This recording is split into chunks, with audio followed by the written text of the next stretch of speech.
Have you ever had someone return something to you before you even realized it was missing? The neighbor who kept returning my lost items before I lost them. I know how impossible that sounds. Trust me. I didn't believe it either at first. My name is Julia, and I've lived in the same apartment building for 6 years. Quiet place, mostly older people. Nothing strange ever happens here. At least, that's what I thought. Everything started on a Thursday morning.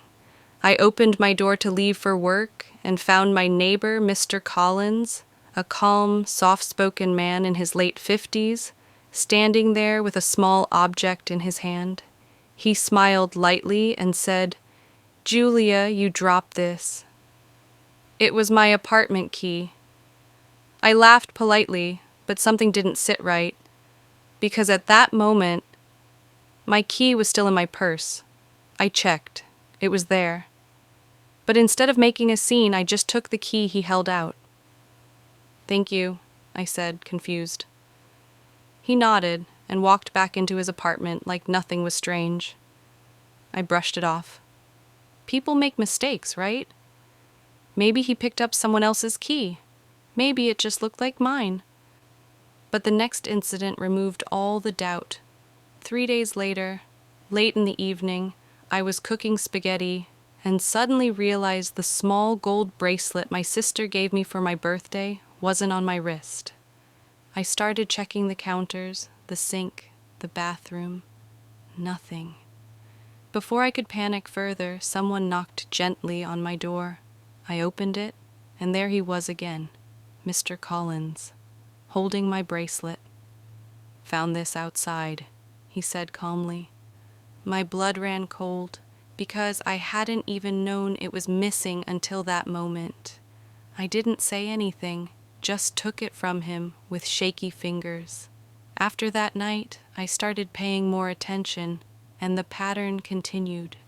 My favorite pen, a receipt I needed for work, a single earring, even a small envelope of cash that I kept in my drawer. Every time. He returned it before I went looking for it. I told myself maybe he saw something fall. Maybe I'm careless. But deep down, I knew that wasn't it. One evening, I finally confronted him.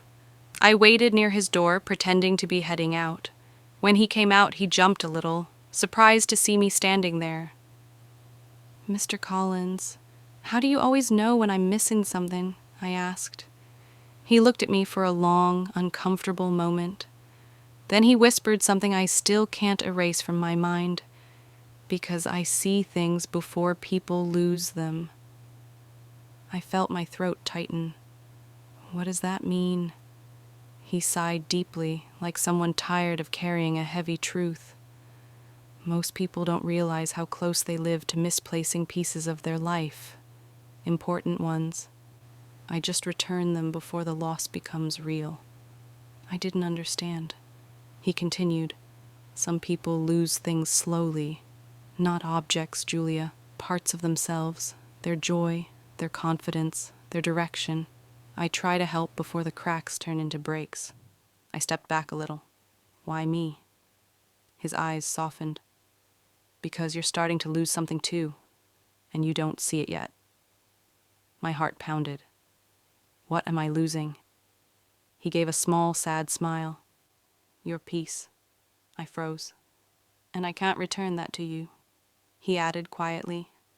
"You have to notice it before it's gone." Then he gently closed his door.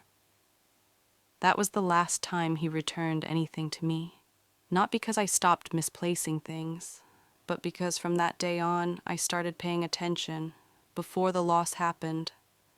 Sometimes the things we think we're keeping safe are already slipping through our fingers.